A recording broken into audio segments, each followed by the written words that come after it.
Hello বন্ধুরা, mafia এবং love story ভালোবাসার রোমান্টিক গল্প শুনতে ও পড়তে আমাদের স্টোরি অফিসিয়াল মায়ের আঁচল চ্যানেলটি সাবস্ক্রাইব করে বেল আইকনটি বাজিয়ে দিবেন। আমাদের চ্যানেলটি সাবস্ক্রাইব করে আমাদের পাশে থাকবেন। ভিডিওটি ভালো লাগলে সবাই একটা লাইক দিয়ে ভিডিওটি সবার মাঝে শেয়ার করে দিবেন। আশা করি গল্পটি সবারই ভালো লাগবে। শুনতে থাকুন, সঙ্গে রাখুন। পুনরায় মাতাল হাসে শ্রাবণ। কাছে এগিয়ে ঈশার কপালে কপাল ঠেকিয়ে ধীর স্বরে ঠোঁট নেড়ে আওড়ায়, আই এম সরি বলেই মুখ ডুবিয়ে দেয় ঈশার গলায়। ঈশা স্তব্ধ হয়ে পড়ে শ্রাবণের এই পাগলামিতে। এক হাতে বিছানার চাদর আঁকড়ে ধরে অন্য হাতের শ্রাবণের কাঁধের কাছটা খামচে ধরে। শ্রাবণ টের পায় ঈশার তীব্র অনুভূতিগুলোকে, টের পায় ঈশার বর্তমান মনের অবস্থাকে। তবুও সে অপারগ। ঈশাকে সে ভালোবাসে, গভীর অনুভূতিতে ভালোবাসে। শ্রাবণের হাত বিচরণ করতে থাকে ঈশার কোমরে, জঠরে এবং গলায়। ঈশা কাঁপছে, থরথর করে কেঁপে উঠছে প্রতি মুহূর্তে।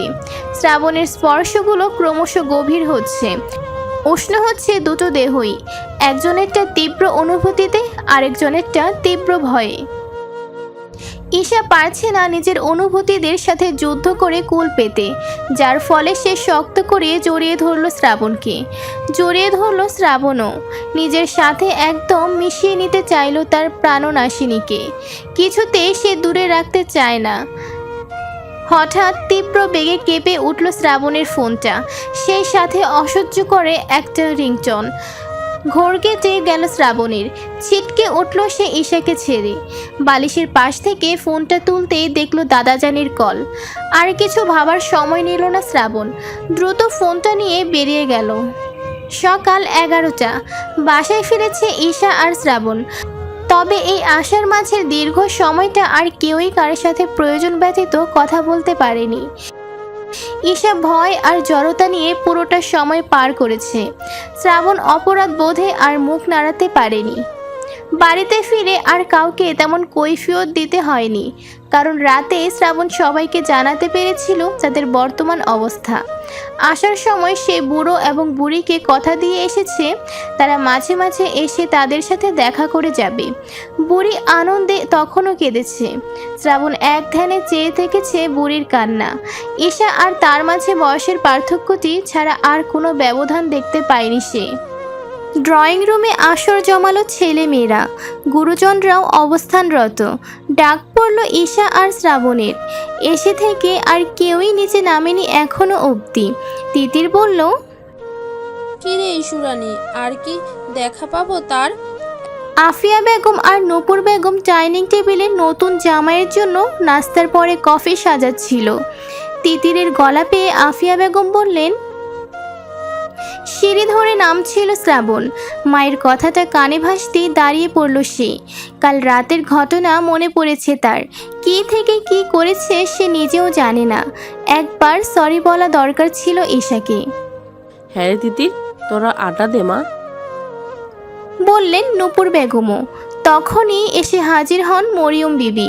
দুই ভাবির আলোচনার মূল উৎস নিজের মেয়ে, এই ভেবে মৃদু হাসলেন তিনি। দুই ভাবিকে উদ্দেশ্য করে বললেন, তোমরা আমার মেয়েটাকে একটু বেশি আশকারা দিচ্ছ ভাবি। বকার সুরে বললেন আফিয়া বেগম।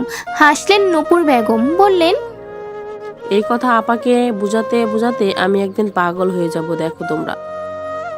নূপুর বেগমের কথায় শব্দ করে হেসে উঠলেন আফিয়া বেগম আর মরিয়ম বিবি। মরিয়ম বিবি হাসি থামিয়ে বললেন, ঠিক আছে বাপু, আর বলবো না। এবার যাই একটু মেয়ের কাছে, দেখি কি করছে। হ্যাঁ আপা, যাও। মরিয়ম বিবি হাঁটা ধরলেন মেয়ের রুমের উদ্দেশ্যে। সিঁড়িতে শ্রাবণকে দাঁড়িয়ে থাকতে দেখে দাঁড়িয়ে পড়লেন। শ্রাবণ, ওখানে দাঁড়িয়ে কি করছিস? নিচে যা, সবাই মিলে আড্ডার আসর জমিয়েছে তোকে ছাড়াই। যা যা। এই বলে তিনি উপরে উঠতে লাগলে শ্রাবণ নড়ে চড়ে ডেকে উঠে তাকে। মনি, হ্যাঁ রে বল। ঈশা কি ঘুমাচ্ছে? জানি না তো, গিয়ে দেখছি কি করছে সে মহারানী। ওর জ্বরটর এলো কিনা দেখো একটু, রাতে বৃষ্টিতে ভিজতে হয়েছে তো। শ্রাবণের চিন্তান্বিত গলায় দ্বিগুণ উদ্বিগ্ন হয়ে গেলেন মরিয়ম বিবি।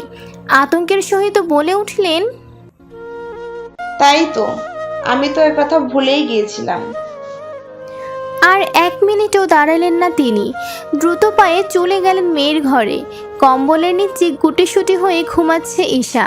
মরিয়ম বিবি এক রাশ দুশ্চিন্তা নিয়ে এসে বসলেন ওর পাশে। গলা উঁচিয়ে মেয়ের মুখখানা দেখতে বৃথা চেষ্টা করলেন। উপায় না পেয়ে আস্তে ধীরে ডাকতে লাগলেন ওকে। ঈশা, ও মা, জেগে আছিস? বেঘরে ঘুম খানিক পাতলা হয়ে এলো মায়ের ডাকে। তবে নড়ে চড়ে স্বভাববশত পুনরায় ঘুমে ডুব দিল ঈশা। মরিয়ম বিবি ওর মুখ থেকে কম্বলটা নামিয়ে কপালে হাত রাখলেন। খুব গরম না হলেও স্বাভাবিকের তুলনায় যেন একটু বেশিই গরম। তিনি হাত নামিয়ে গালে আর গলায় ঠেকাতেই ঘুমের ঘোরে লাফিয়ে উঠে বসল ঈশা। সেই সাথে মুখ থেকে বেরিয়ে এলো এক অপ্রত্যাশিত কথা, শ্রাবণ ভাই। মরিয়ম বিবি হকচকিয়ে গেলেন। অবাক স্বরে বললেন, শ্রাবণ? মায়ের গলায় আতঙ্কে পড়ে গেল ঈশা। পাশ ফিরে মাকে দেখে আরেক দফা চমকে উঠল। বোবা গলায় বলল, মা? হ্যাঁ, কি স্বপ্ন দেখেছিলিস? হ্যাঁ মা, স্বপ্ন দেখছিলাম। কপাল ডলল ঈশা। সে সাথে পুরো মুখ একবার মালিশ করলো। পরক্ষণে আবারও বলল, তুমি এখানে কিছু বলতে এসছো? ঘুমাচ্ছিস না জেগে আছিস দেখতে এসেছিলাম। আর শ্রাবণ বলল। বললো কি বললো? ঘাবড়ানো গলায় বলল ঈশা। মরিয়ম বিবি মেয়ের রিয়াকশন দেখে কপাল কুঁচকালেন। বলল রাতে বৃষ্টিতে ভিজতে হয়েছে নাকি তোদের, তাই এবার জ্বর এলো কিনা। দীর্ঘশ্বাস ছাড়ল ঈশা। মরিয়ম বিবি এখনো কপাল কুঁচকে তাকিয়ে আছেন। সন্দিহান গলায় বললেন, কি ব্যাপার রে, কিছু হয়েছে? কট খেয়ে গেল যেন। চোখ জোড়া বড় বড় করে নিল ঈশা। পর মুহূর্তেই মাকে ভুলানোর জন্য শব্দ করে হাসতে লাগলো। হাসতে হাসতে বলল, কি আবার হবে? কিছুই না, কিছুই না। আমি এখন ঘুমাবো মা, তো তুমি এখন যাও তো। বলেই ধপাস করে শুয়ে পড়ল উল্টো দিক ফিরে। মরিয়ম বিবি ভেবাচেকা খেয়ে তাকালেন। মেয়ের এই উদ্ভট আচরণ সেজে ধরতে মনি, ঈশা আসেনি?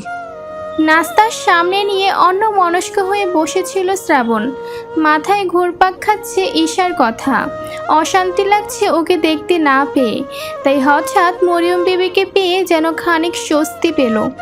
কিঞ্চিত তাড়াহুড়োতেই ঈশার কথা জিজ্ঞেস করে বসল মনিকে। মরিয়ম বিবি এসে বসলেন চেয়ার টেনে। গ্লাসে পানি ঢালতে ঢালতে শ্রাবণের প্রশ্নের জবাবে না সূচক মাথা নাড়ালেন। অতঃপর বললেন, না, ঘুমাবে বলল, তাই আর উঠাইনি। কেন, শরীর কি বেশি খারাপ? জ্বর এসেছে? শ্রাবণের অস্থির ভাবভঙ্গিমা মরিয়ম বিবির মনে সন্দেহের বীজ রোপণ করলো যেন। তিনি কয়েক ঢোক পানি খেয়ে সন্দিহান নয়নে তাকালেন শ্রাবণের পানে। তবে সন্দেহ প্রকাশ না করেই বললেন, না, শরীর তো ঠিকই আছে, তবে আচরণ একটু অন্যরকম ছিল। শ্রাবণ আরো উদ্বিগ্ন হয়ে উঠল। শোধালো, কেন, কি করেছে ও? হঠাৎ ঘুম থেকে উঠে বসলো তোর নাম নিয়ে, তারপর হঠাৎ আবার ধপাস করে শুয়ে পড়লো উল্টো ঘুরে। শ্রাবণ বিষম খেলো মনির এহেম কথা শুনে। কাশতে কাশতে মুখে হাত চাপিয়ে দাঁড়িয়ে গেলেন মরিয়ম বিবি। চটজলদি পানির গ্লাস এগিয়ে দিয়ে খেতে বললেন। ওদিকে রান্নাঘর থেকে দৌড়ে আসলেন আফিয়া বেগম। কি হলো বাবা? চিন্তান্বিত হয়ে প্রশ্ন করার মাঝে পানি খেয়ে শান্ত হলো শ্রাবণ। কিছু না মা, আমার আর খিদে নেই, আমি ঘরে গেলাম। বলেই উঠে চলে গেল। খিদে নেই মানে? সকাল থেকে তো কিছুই খেলি না। কোনো জবাব এলো না ছেলের থেকে। মরিয়ম বিবি শ্রাবণের যাওয়ার পানে তাকিয়ে সন্দিহান সুরে বলে উঠলেন, আমার কিছু ভালো ঠেকছে না ভাবি। কি কি ভালো ঠেকছে না? শ্রাবণ কেমন অদ্ভুত আচরণ করলো বলে মনে হলো না তোমার? হ্যাঁ গো, ঠিকই বলছো। ঈশাও জানো ঠিক এমনই আচরণ করলো, অদ্ভুত। সন্দেহজনক কিছু মনে হচ্ছে তোমার? মনে তো হচ্ছেই, তবে কিছু না জেনে কিছু বলা যায় না। ঠিক, চলো রান্নাঘরে যাই। রান্নাঘরে চলে গেল ননদ ভাবি। শুধু খাবার টেবিলে পড়ে রইল শ্রাবণের ফেলে যাওয়া আধো খাওয়া রুটি আর ডাল ভাজি। ঈশার রুমের দরজাটা ভেজিয়ে রেখে গেছে মরিয়ম বিবি। প্রায় 5 মিনিট ধরে দরজার সামনে দাঁড়িয়ে আছে শ্রাবণ। ভেতরে যাবে কি যাবে না এই ভাবনাতেই পুরো 5 মিনিট ব্যয় হয়ে গেল। অবশেষে মনের সাথে যুদ্ধ করে দরজা ঠেলে ভেতরে প্রবেশ করলো সে। কম্বল মুড়ি দিয়ে ঘুমের রাজ্যে তলিয়ে আছে ঈশা। শ্রাবণ হাঁসফাঁস করছে ভেতরে ভেতরে। সে এখানে কেন এসেছে এর উত্তর তার কাছে নেই। কেন দাঁড়িয়ে আছে, কেন ঈশার কাছে যাচ্ছে না জানে না সে। তবে এটুকু জানে এই মুহূর্তে একবার ঈশাকে দেখতে না পেলে এক্ষুনি যেন দমটা বেরিয়ে আসবে। এতক্ষণ ওপাশ ফিরে ঘুমালেও ঘুমের মাঝেই এপাশ ফিরে শুলো ঈশা। এতে যেন শ্রাবণের বেশ ফায়দা হলো। সে পা গুনে গুনে এগিয়ে গিয়ে ঠিক ঈশার সামনে বসলো। কম্বলের নিচে কেবল চোখ ব্যতীত বাকি সবই ঢেকে আছে ওর। সেই চোখ জোড়াও লজ্জায় মুখ লুকিয়েছে এক ঝাঁক চুলের আড়ালে। শ্রাবণ হাত বাড়িয়ে ঈশার মুখ থেকে কম্বলটা নামাতেই বুকের ভেতরটা তার দরুণভাবে কেঁপে ওঠে। ঘুমন্ত ইস্যু পাখিকে মায়াবন বিহারিণীর উপাধি দিতে ভুলল শ্রাবণ। মনজ্ঞ হাসল সে। হাত বাড়িয়ে ঈশার চোখগুলো উন্মুক্ত করলো চুলগুলোর জোরপূর্বক ভালোবাসা থেকে। অতঃপর ক্রমে হাতটা নামিয়ে রাখলো ওর নরম গালে। ঠোঁট জোড়া গাঢ় লালে ছেয়ে আছে। লিপস্টিক পরেনি তবুও। শ্রাবণ অবাধ্য হয়ে মন যেন বারবার তাকে ঠেলে দিচ্ছে ঈশার লাল ঠোঁটের দিকে। মন তাকে উস্কাচ্ছে এই বলে ছুঁয়ে দে ছুঁয়ে দে। এই কথা ভেবে শ্রাবণ আপন মনেই হাসল। মানুষের মন কতই না অবুঝ হয়, ঠিক যেন নবজাতকের শিশু। ঘুমের মাঝে বড় বড় নিঃশ্বাস টানছে ঈশা। স্বপ্নে দেখছে শ্রাবণকে। শ্রাবণ তার খুব কাছে, এতটাই কাছে যে দুজনের মাঝে 1 ইঞ্চিরও তফাৎ নেই। ঈশার ঘুমন্ত চোখ জোড়া বারবার কুঁচকে যাচ্ছে। এলোমেলো হাত নড়ার চেষ্টা করেছে। শ্রাবণ ঈশার এমন অবস্থা দেখে শঙ্কিত মনে তাকালো। হালকা গলায় কাশি দিয়ে ঈশাকে ডাকতে লাগলো, ঈশা, কি হয়েছে তোর? ঈশা। না না না। ঘুমের ঘোরে হাত নাড়ছে ঈশা। শ্রাবণ ঈশার হাত চেপে ধরলো। অনন্তর আবারও ডাকতে লাগলো। শ্রাবণের ডাক ঈশার মগজে ছুঁতে পারছে কিনা জানা নেই। তবে আচমকাই না বলে এক চিৎকারে উঠে বসলো ও। হাঁপাতে হাঁপাতে গলায় গালে হাত বোলালো। শ্রাবণ চকিতে তাকিয়ে আছে ঈশার পানে। ওই ডান হাতটা এখনো তার হাতের ভাঁজে। কি হলো? দুঃস্বপ্ন দেখেছিস? পানি। এক হাতে মুখ চেপে ধরলো ঈশা। পরক্ষণে পানির আকুতি জানালো। শ্রাবণ ওকে পানি দিল। পানি পেয়ে ঢক ঢক করে খেয়ে নিল। এবার বল, হুম। এবার বল কি দেখেছিস? ঈশার এবার হুঁশ ফিরল। শ্রাবণের গলা পেয়ে দম আটকে এলো মুহূর্তেই।